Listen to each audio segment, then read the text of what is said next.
Today I'm going to read to you from the book, The Walking Vegetables.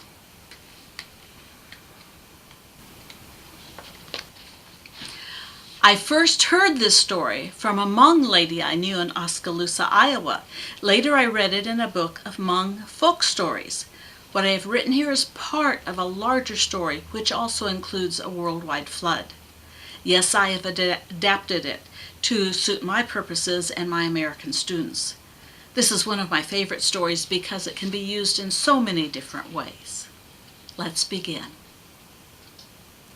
Once upon a time, when the world was very young, all the vegetables grew from one seed. When that seed was planted, corn and beans and squash all grew from the same plant. This made it very easy for the man and the woman to have food. What made it even easier was the fact that the vegetables would pick themselves and walk right up to the people's house.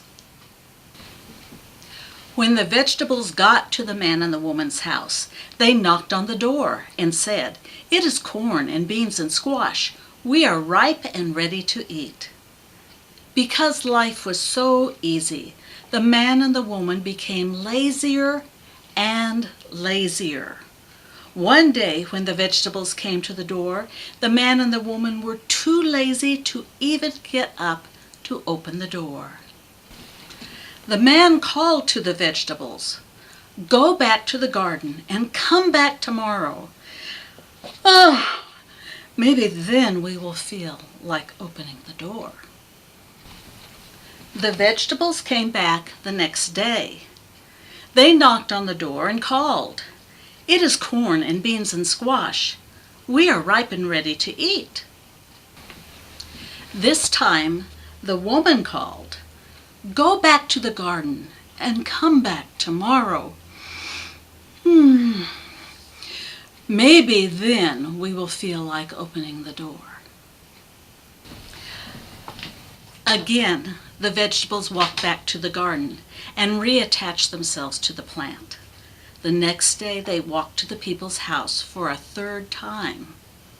When they got to the door, they knocked and said, "It is corn and beans and squash. We are ripe and ready to eat."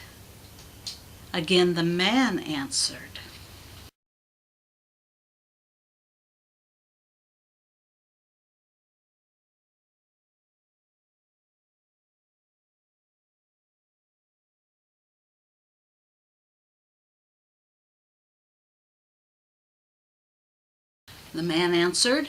"Go back to the garden and come back tomorrow.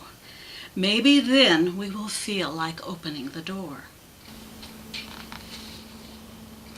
All the way back to the garden, the vegetables were angry.